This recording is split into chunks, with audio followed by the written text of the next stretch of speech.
Hello everyone, welcome to CLAT prep. CLAT prep में आप सभी का स्वागत है। जैसा कि आपको पता है कि हम डेली न्यूज़ एनालिसिस करते हैं और उसके बाद 20 क्वेश्चंस की प्रैक्टिस भी करते हैं।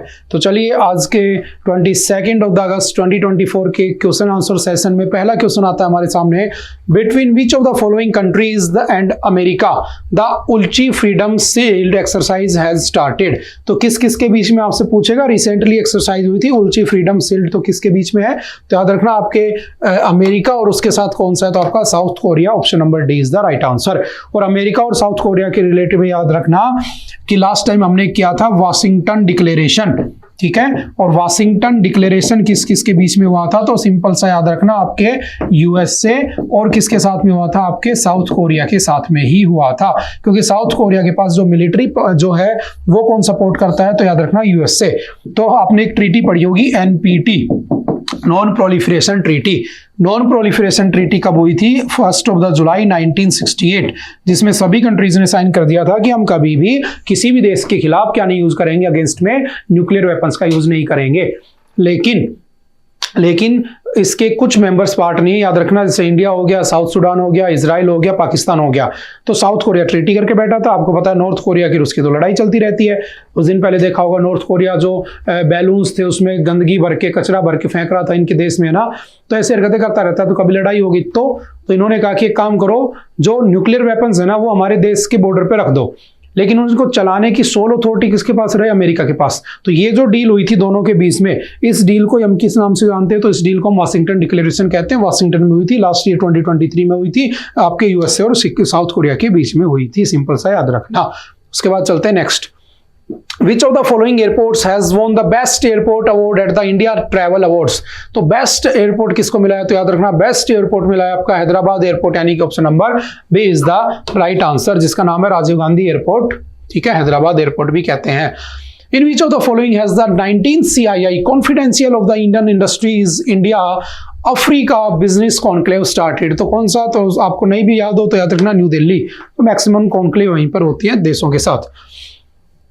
In which of the following states has the chief minister's child nutritious food scheme been launched?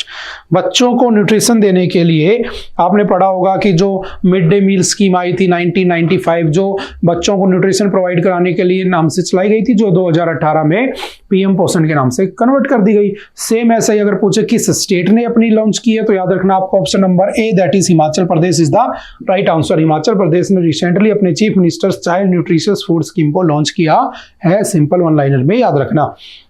Which of the following countries will export 1000 megawatt of electricity to India? कौन सा ऐसा देश है जो इंडिया को 1000 मेगावाट इलेक्ट्रिसिटी देगा? तो देखो आप सिंपल से याद कर सकते हो कि श्रीलंका वैसे हालत खराब है, मालदीव्स वैसे रूसा हुआ है, हमसे रूठा हुआ है, ठीक है। नेपाल, हाँ नेपाल दे सकता है क्योंकि भूटान के साथ, भूटान को तो हम खुद प्रोवाइड करा के आए 10,000 करोड़ का उसको पैसा देकर आए हैं, ठीक है, फंडिंग करके आए हैं। तो सिंपल सा Nepal is the right answer. Nepal हमें 1000 मेगावाट इलेक्ट्रिसिटी प्रोवाइड करेगा, एक्सपोर्ट करेगा हमें, ठीक है। नेक्स्ट है in which of the following states Mukhyamantri Maiya Samman Yojana, कौन से स्टेट में मुख्यमंत्री मैया सम्मान योजना स्टार्ट की गई तो याद रखना option number C that is Jharkhand. Option number C is the right answer. उसके बाद चलते next. Recently which airport became the first Indian airport to achieve carbon net zero carbon? देखो हमारा नेट जीरो कार्बन का टारगेट है 2070, world का है 2050, और इसको अचीव करने में पहला कौन सा एयरपोर्ट सक्सेसफुल रहा है तो याद रखना Indira Gandhi international airport Delhi. Option number A is the right answer, ठीक है, सिंपल सा याद रखना। Recently where was the first policy makers forum inaugurated? कहां पर पहला पॉलिसी मेकर्स फोरम इनॉग्रेट किया गया है तो याद रखना New Delhi. Option number B is the right answer. किसने किया है तो ये मुझे आप कमेंट करके बताओगे, ठीक है। Bhima river recently seen in the news is a tributary of fish river. ये न्यूज में आ गया क्योंकि जो भीमा नदी है उसके अंदर 2 लोगों की कल डूबने से डेथ हो गई, तो ये न्यूज में आ गया। किसकी ट्रिब्यूटरी है तो याद रखना सिंपल सा आपके ऑप्शन नंबर बी कृष्णा नदी की क्या है, ये कृष्णा रिवर की ट्रिब्यूटरी रिवर है। उसके बाद चलते next. What is the capital of the Poland? ये आज के आर्टिकल में हमने डिस्कस किया था कि हमारे मोदी जी पोलैंड गए हुए हैं, ठीक है। वहां पर वो एक वहां पर गुड महाराजा स्क्वायर है उसको विजिट करते हैं, तो बहुत हमारी हिस्टोरिकल इंपॉर्टेंस भी है। तो थोड़ा सा आप उस आर्टिकल को एक बार उस एडिटोरियल में देख लेना, ठीक है, आज ही हमने डिस्कस किया, ठीक है। तो ये कैपिटल क्या है इसकी तो याद रखना option number C that is Warsaw, ठीक है, Warsaw is the right answer, C option C. Who is the current governor of the Reserve Bank of India who received an A+ rating in the Global Finance Central Banker का report cards for the second consecutive year in the August 2024? तो किसको मिला है? शक्तिकांत दास। पिछली बार भी मिला था best governor का best governor of the year award, इस बार भी इनको मिला है शक्तिकांत दास। ठीक है, option number B is the right answer. Sorry, anticipatory bail, ये आपके जो पूजा खेड़कर वाला न्यूज था उसके अंदर हमने डिस्कस किया था। कौन से आर्टिकल में? तो आपके सीआरपीसी के सेक्शन 438 में एंटीसिपेटरी बेल के बारे में लिखा हुआ है। Option number A is the right answer. Census of India कितने साल बाद होता है? तो सिंपल सा याद रखना, सेंसस ऑफ इंडिया में जो सेंसस होता है हर 10 साल बाद होता है। लास्ट ईयर 2011 में हुआ था, 2021 में होना था, कोरोना की वजह से नहीं हुआ। पहली बार कब हुआ था? 1872 में। उस समय कौन थे? तो लॉर्ड मयो थे हमारे वाइसराय। ठीक है, पहली बार ऑफिशियली कब हुआ था? तो सिंपल याद रखना, पहली बार ऑफिशियली 1881 में हुआ था। उस समय हमारे वाइसराय कौन थे? तो उस समय हमारे वाइसराय थे लॉर्ड रिपन। ठीक है, सिंपल सा ध्यान रखना, और हर 10 साल में होता है। Where is the Good Maharaja Square located that was recently seen in the news? कहां पर है गुड महाराजा स्क्वेयर? तो याद रखना Poland. Option number C is the right answer, जहां पे मोदी जी ने अभी विजिट किया। When was the National Sample Survey Office formed in India? कब बना था National Sample Survey Office India में? तो याद रखना option number B, that is 1950 is the right answer.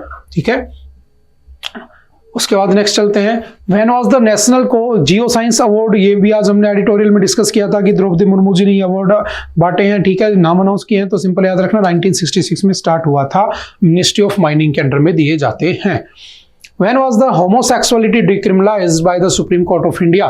Homosexuality आपके सीआरपीसी में कौन से सेक्शन में थी? तो याद रखना सेक्शन 377, जिसको पहली बार डीक्रिमिनलाइज करने वाला कौन था?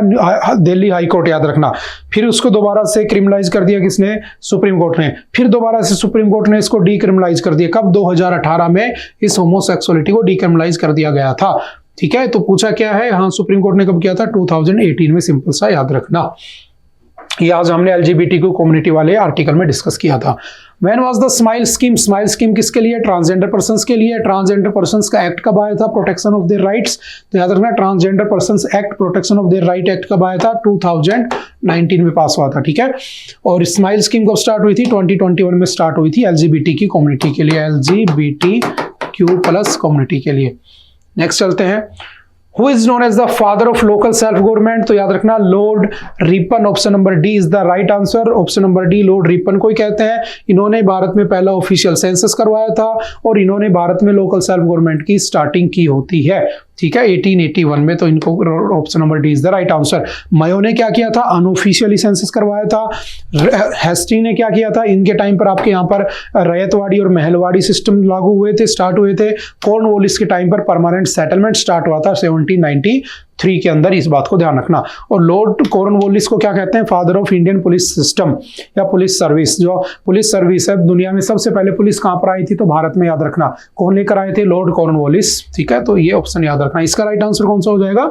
डी। उसके बाद चलते नेक्स्ट।